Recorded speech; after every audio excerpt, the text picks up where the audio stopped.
Hello and welcome back to Focus Atlanta. Again, thanks so much for continuing to watch. We're going to close out the show talking about real estate investment. I'm here with Derek and Brittany, and we're going to give you maybe some tips and information. Thank you both for coming on the show. Thank you for having us. Now, I got to say, I would imagine you get these kind of questions all the time because it seems like a daunting and complicated segment of the industry to get into, to try to buy your first property, to either be a landlord. It seems kind of daunting. How do people get their foot in the door? That's a great question. And it's all kinds of different ways. I'd say a lot of people, they start out as either real estate agents or property managers, kind of working in the industry, learning about the industry.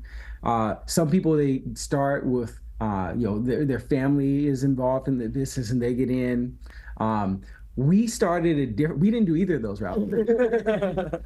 We kind of just jumped in college in 2009. The financial crisis was happening, so prices were really low, and we were able to get in at a really low price point early on and just started trial by fire, buy our first property, and then by the second and third, and then just grow from there. Oh my goodness. Now, okay, I don't know that everybody wants to go trial by fire. That seems so scary. That seems like, oh no, what if we mess this up? But you do have kind of a game plan that you help people with to some extent, yes? Yeah, so right now we are focused on, we invest in real estate companies that own cash flowing commercial real estate properties. So most of them already have somewhat of a portfolio, and they have assets that are cash flowing, that are low leverage. And if you have a portfolio, a lot of times you have just capital expenses that come up, and whether you have to buy out a partner or finish a renovation project or buy your next property, and we allow people to use their existing assets, and we provide them liquidity. So we'll just give them a loan backed by their existing assets so they can keep growing or buy the next property or whatever they need. Okay, and that's so important because I think a lot of times people feel like, okay, if I can just get my foot in the door, if I can just get one, maybe, right. You know what I mean? Maybe that'll be the jump off point. Maybe that'll help me to sustain something because I think what everybody's looking for is generational wealth, right? We want something that we can leave for generations and generations and generations. And we're kind of learning that real estate could be that.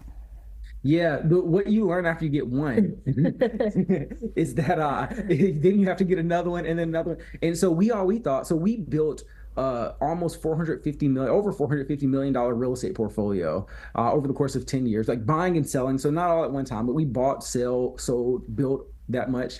And it was always, well, once we get to this level, then, we're going to be good and money's going to be coming in, it's going to be passive. And that just never happens. It goes from, I just need $50,000 to, I just need $150,000. So, I just need $500,000. So, if I can get $5 million, this deal will get closed and we'd be done. So it's just a capital intensive business, and it stays that way.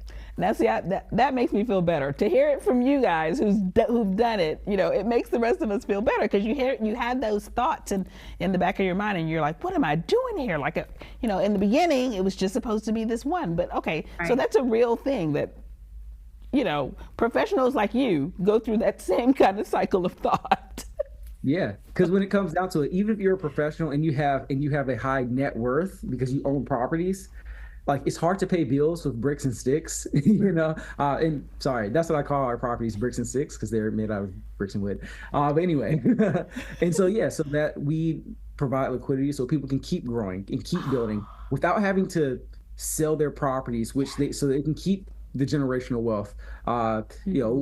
If we look back at the properties that we bought when we first started in 2010 and 11, that we sold in 2012 and 13, and we made the meagerest of profit. If we still own those now, we'd be a much wealthier family. Yeah. Wow. Okay. All right. Well, that's exactly what I want people to know. Please give us a website where they can learn a little bit more about you all and what you do. And, again, to some extent, maybe it'll give them kind of the confidence to stick their toe in the water. Yeah, our website is usenectar.com, and you can come on. We provide capital to current investors, but also if you're looking to just dip your toe in to get started, to get some of this passive income, we have investment opportunities that we've vetted, we've done the diligence, we've even invested in, and you can come and participate and get monthly distributions backed by stabilized cash flowing properties that are already operating, already being Wow. managed by a professional, and you can just get mid-teens consistent return, without having to learn by fire. Right, right, right. Yeah, you guys did it. You guys did it the hard way, I gotta say. I mean, I'm super happy that it worked out, but I don't know that the rest of us are that brave. Guys, thanks so much for coming on the show and sharing the information. It was a pleasure to meet you. Thank you for having us. Nice to meet you also. Absolutely. All right, guys, maybe this is something that you can do. I know it seems daunting, it seems scary, right? But none of it happens without a little education and some knowledge, behind you. And sometimes that's all you need. You need the knowledge and education, and then you can take off from there. So go to the website and learn more. See how perhaps you can be helped. And maybe your, generational growth can start to grow. Thanks, guys, for tuning in to this week's episode of Focus Atlanta. I hope to see you next Sunday here on WUPA.